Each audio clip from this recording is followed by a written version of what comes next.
To kick things off today, we're going to show Brandon how to cook some beef. So, who do I have with me today?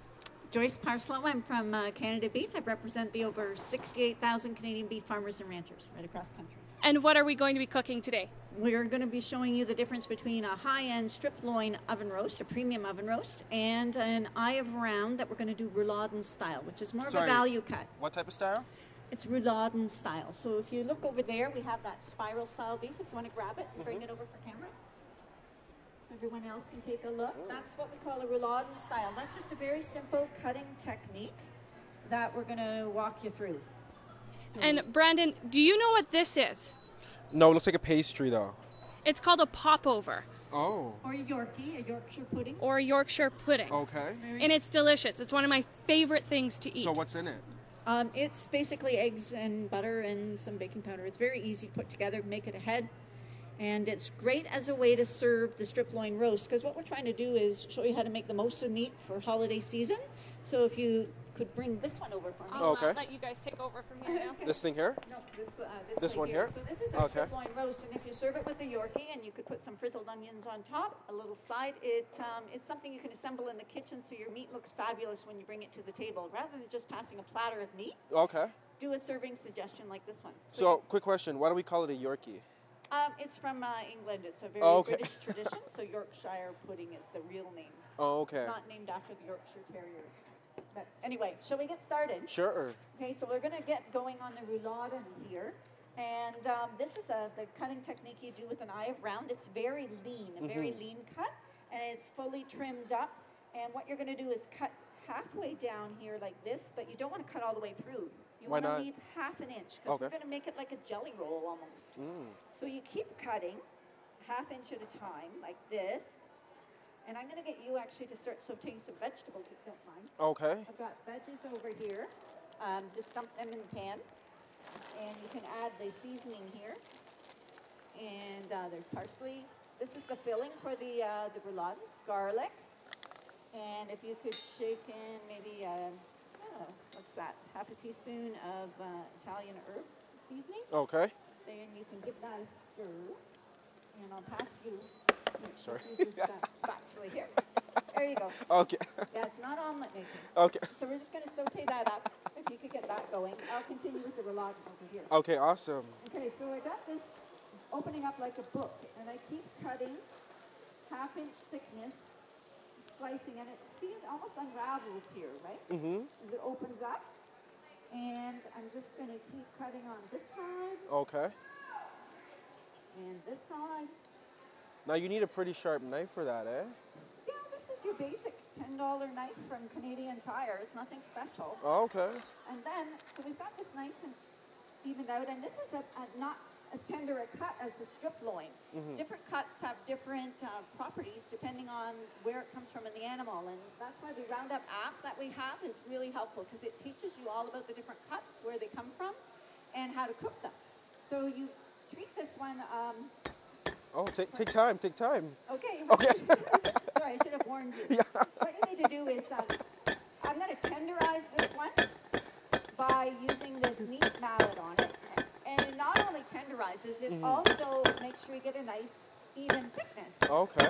You see, you don't have to be any special meat carver or anything.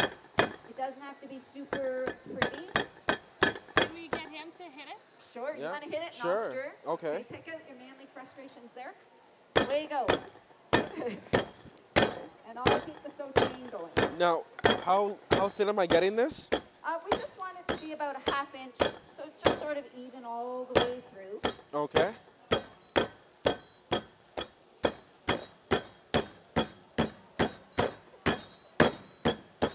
that feel good? I mean, I don't got a lot of aggression, but I can make it. Okay, bring it on. Oh, keep it going? Okay. Oh, sorry. We're going to put it back on this end of the board for you. There you Okay. Go. Just a little bit over A on little this bit, side. okay. And then, hold it. Yeah. That just breaks down some of the tough meat fibers. Okay. And I think you're about done there. So Cool. it gets this waffly sort of look. Then we're just going to grab the pepper there for me. We're going to season it all over with some pepper. Oh, so you just grind it like that? Oh, sorry. That's Okay. Yeah, I don't cook. Okay. Okay. You're gonna cook after this. Then you grab a pinch of salt.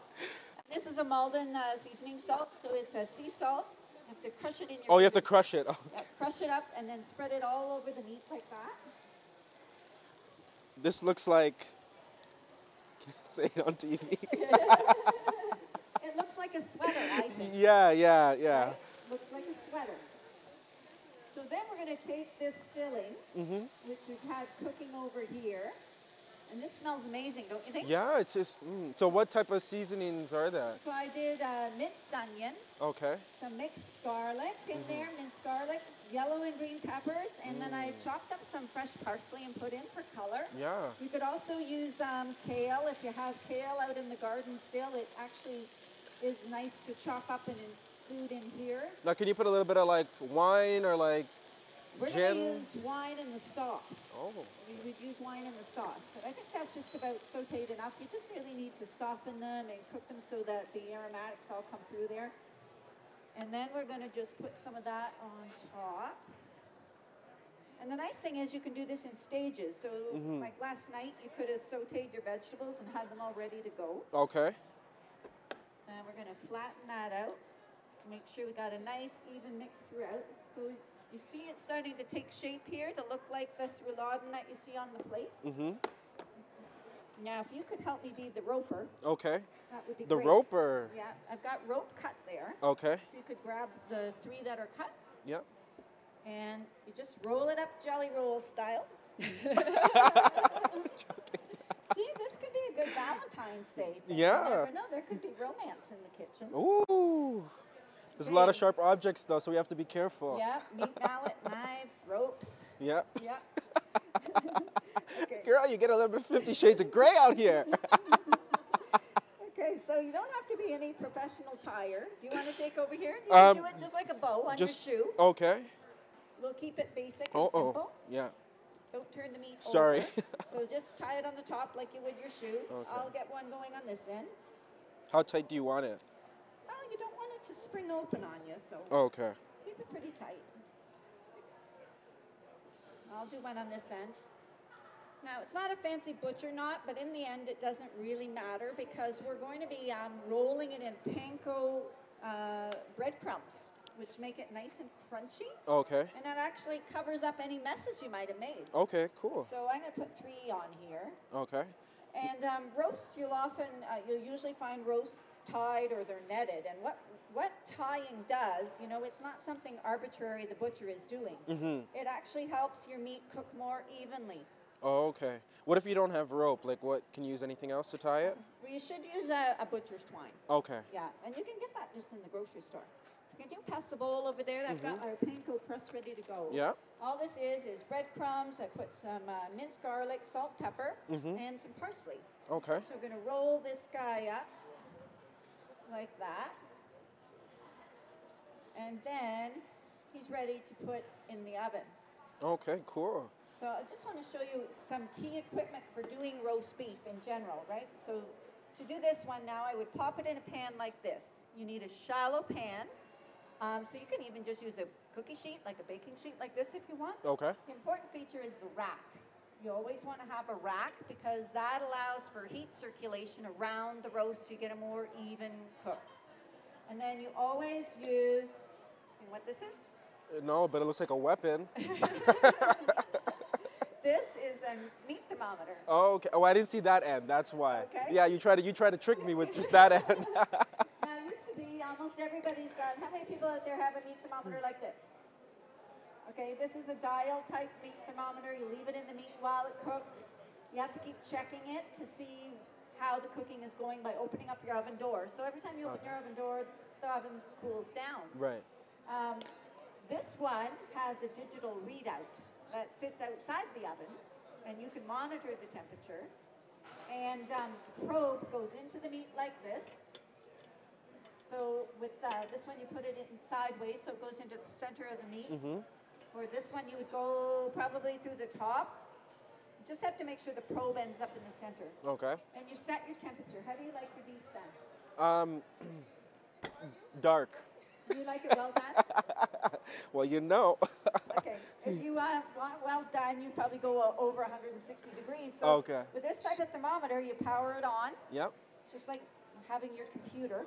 Then you pick the temperature you want. So I like medium rare, so I'd go 135. Okay. Is that the more popular version, medium rare? I like medium rare. It Yeah. depends on who you are, what you like. Yeah. And then you just press start, and you set your alarm, so you can walk away, do anything you want, go get dressed, Yeah. you know, go vacuum, all those fun things you like to do at home. Now you said you can add And the- alcohol to this dish, so The I didn't. beeper will go off. Oh, okay. Sorry, when it's done. Right. Okay, so how you would add alcohol is when you make a sauce, and I'm Right. going to show you how you make a sauce when we go on to this roast. Oh, You want okay. to go on to this one next? Yeah, 'Cause sure. This one would be ready to go in the oven. Okay. So with the roast over here, the strip loin, this is also a nice lean cut, and what I like about it is it's very easy to carve. So you don't have bones like you do with a prime rib. You don't have to wrestle with any of that. It's what you cut a New York strip steak from. Okay. And it's a shallower roast, so it actually cooks very quickly compared to the thicker, chunkier, cubey kind of roast. But we're going to make a crust that goes on here. I'm going to get you working with that. We're going to go. We've got to Okay. jump to our next demonstration. I gotta go. You got to go. Yeah. Okay, I'll just quickly wrap up. Sounds so good. what you do is make a crust by chopping up this with mezzaluna. Yeah. Make a very fine Now you have all crust. these fancy kitchen equipment.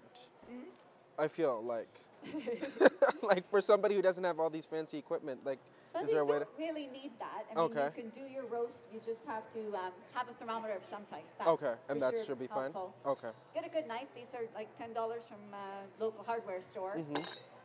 This is very handy, worth Okay. about $10 too, from a hardware store. Cool. And like I said, the pan can be any sort of depth. You just any sort of shape. You just want to keep it shallow and dry roast them.